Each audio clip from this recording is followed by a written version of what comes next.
Sejarah singkat Kepolisian Republik Indonesia dari masa ke masa.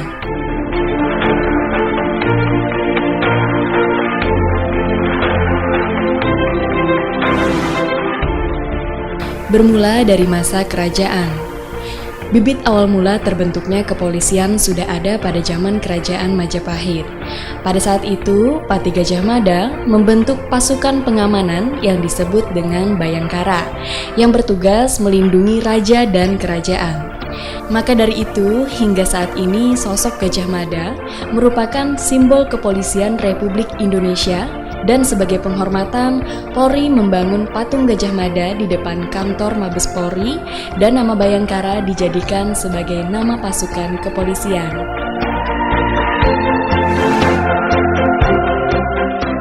Dan di masa kolonial Belanda. Pada masa kolonial Belanda, pembentukan pasukan keamanan diawali oleh pembentukan pasukan-pasukan jaga yang diambil dari orang-orang pribumi untuk menjaga aset dan kekayaan orang-orang Eropa di Hindia Belanda pada waktu itu.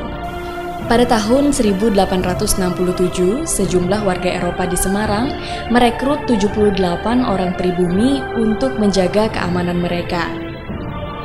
Pada masa Hindia Belanda terdapat bermacam-macam bentuk kepolisian seperti polisi lapangan, polisi kota, polisi pertanian, polisi pamong praja, dan lain-lain.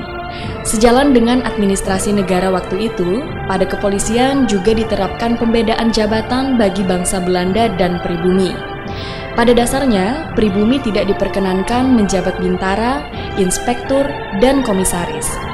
Untuk pribumi, selama menjadi agen polisi, diciptakan jabatan seperti Menteri Polisi, Asisten Wedana, dan Wedana Polisi. Kepolisian modern Hindia Belanda yang dibentuk antara tahun 1897 sampai tahun 1920 adalah merupakan cikal bakal dari terbentuknya Kepolisian Negara Republik Indonesia saat ini. Pada masa pendudukan Jepang. Pada masa ini, Jepang membagi wilayah kepolisian Indonesia menjadi Kepolisian Jawa dan Madura yang berpusat di Jakarta, Kepolisian Sumatera yang berpusat di Bukit Tinggi, Kepolisian Wilayah Indonesia Timur berpusat di Makassar, dan Kepolisian Kalimantan yang berpusat di Banjarmasin.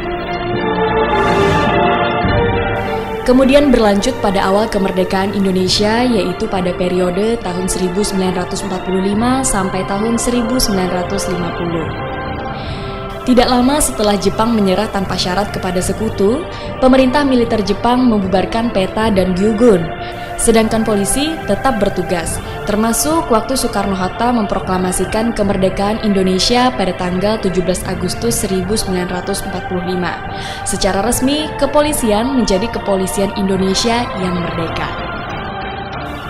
Pada awalnya, kepolisian berada dalam lingkungan Kementerian Dalam Negeri dengan nama Jawatan Kepolisian Negara yang hanya bertanggung jawab masalah administrasi, sedangkan masalah operasional bertanggung jawab kepada Jaksa Agung.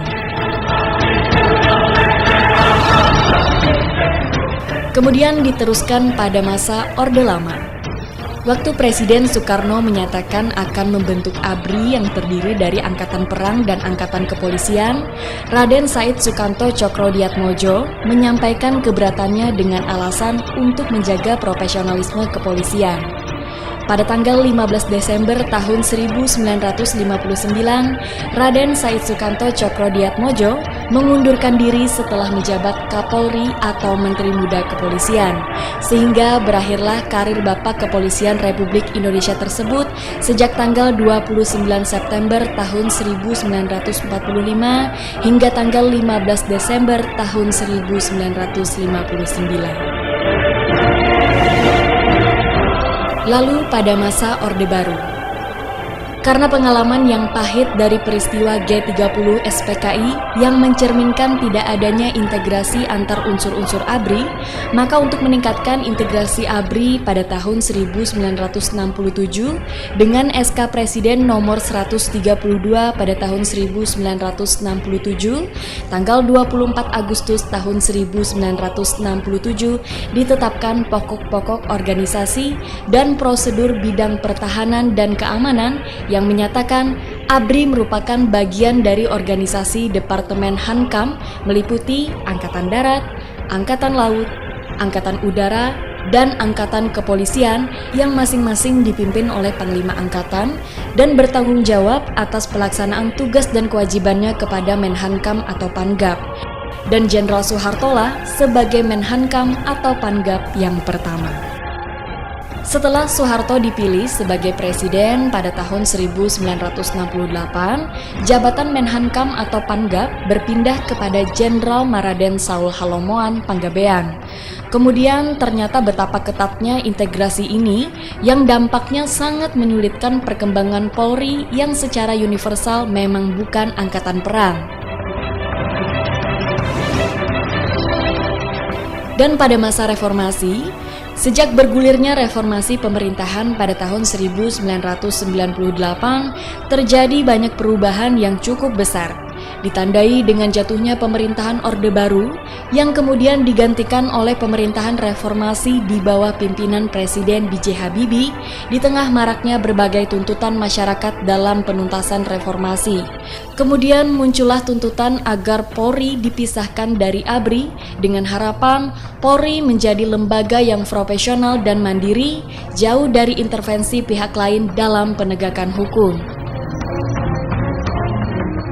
Sejak tanggal 5 Oktober tahun 1998, terjadi perdebatan di sekitar Presiden yang menginginkan pemisahan Polri dan ABRI. Dalam tubuh Polri sendiri sudah banyak bermunculan aspirasi-aspirasi yang serupa. Isyarat tersebut kemudian direalisasikan oleh Presiden B.J. Habibie melalui Instruksi Presiden Nomor 2 Tahun 1999 yang menyatakan bahwa Polri dipisahkan dari ABRI.